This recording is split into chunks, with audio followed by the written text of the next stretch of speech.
mematuhi semua parpol, terlebih bakal banyak masa yang terlibat selama kampanye. Kita akan berbincang dengan pengamat politik dari Universitas Gadjah Mada, Ari Sucito, dan Ketua KPU Husni Kamil Manik. Selamat petang Bapak-Bapak. Selamat petang, Mbak. Selamat petang. Baik, saya ke Pak Husni terlebih dahulu. Pak Husni, kita tahu bahwa tadi siang sudah digelar deklarasi kampanye damai. Yang menjadi pertanyaan kemudian, apakah deklarasi damai ini mengikat untuk semua parpol, Pak Husni? Tentunya demikian. Kita berharap dengan partai politik sudah menandatangani deklarasi tadi, mereka akan menyampaikan kepada seluruh penyelenggara kampanyenya atau pelaksana kampanyenya atau juru kampanyenya dan para politisi yang dijadikan caleg pada kesempatan pemilu 2014 ini punya komitmen yang sama dengan pimpinan pusatnya. Yang jelas kegiatan yang kita lakukan pada hari ini serentak dengan kegiatan di 32 provinsi yang lain dengan 497 kabupaten kota. Secara berjenjang berarti pengurus partai politik sudah tanda tangan deklarasi pemilu damai. Kalau ketika deklarasi kampanye memang sudah dilakukan mulai besok ya Pak Husni, namun kan kita tahu bahwa ketika kampanye itu banyak sekali masa nantinya yang akan dikerahkan. Kemudian ada juga aturan-aturan yang harus dijalankan bagi semua parpol ketika nantinya menjalankan kampanye.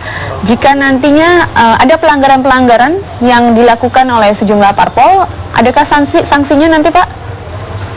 Iya, sebelum bicara tentang sanksi, saya kira hal yang lebih penting yang perlu disampaikan kepada masyarakat bahwa KPU telah berupaya melakukan pemetaan terhadap daerah-daerah yang akan digunakan oleh partai politik dalam melakukan kegiatan kampanye terbuka ini atau rapat umum, di mana dalam penataan itu kami sudah menghitung bagaimana supaya dalam kegiatan kampanye antara satu kegiatan partai dengan kegiatan partai yang lain tidak saling bertemu pada daerah yang dekat.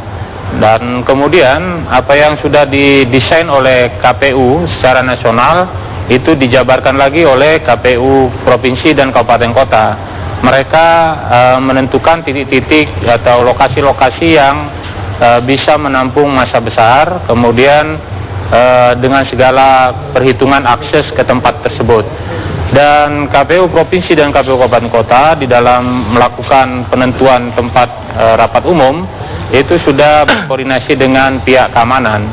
Jadi dalam sisi antisipasinya sudah diperhitungkan dari sejak awal. Pak Husni tadi Anda sudah bilang sudah berkoordinasi dengan pihak keamanan, tapi bagaimana KPU berkoordinasi dengan terutama nih para pimpinan partai politik ketika pelaksanaan kampanye, karena seperti yang tadi Dita sudah bilang bahwa potensi gesekan atau apapun itu justru akan terjadi ketika di lapangan, di akar bawahnya sendiri.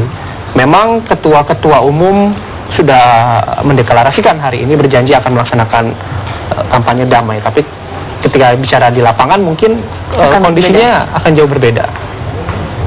Ya, tidak hanya pengurus partai politik di tingkat pusat yang menandatangani komitmen pemilu damai ini, tapi juga pengurus partai di tingkatan provinsi, kabupaten kota juga tanda tangan deklarasi yang sama. Jadi dengan komitmen yang demikian, saya kira ada ikatan yang kuat antara penyelenggara pemilu dengan peserta pemilu untuk sama-sama menjaga kondusivitas dari penyelenggaraan kampanye pemilu 2014 ini. Dan kita melibatkan semua pihak yang yang menjadi pemangku kepentingan dalam penyelenggaraan kampanye, sehingga hal-hal yang kita khawatirkan itu mudah-mudahan tidak terjadi di lapangan. Saya mau ke Mas Ari Sucito. Mas Ari, ya, deklarasi damai sudah dilakukan hari ini. Anda yakin semua parpol akan menaati dan ketika pelaksanaannya nanti juga akan sesuai dengan harapan kita? Maaf tapi Mas, kita harus tahan terlebih dahulu karena kita harus jeda terlebih dahulu. Kami segera kembali sesaat lagi.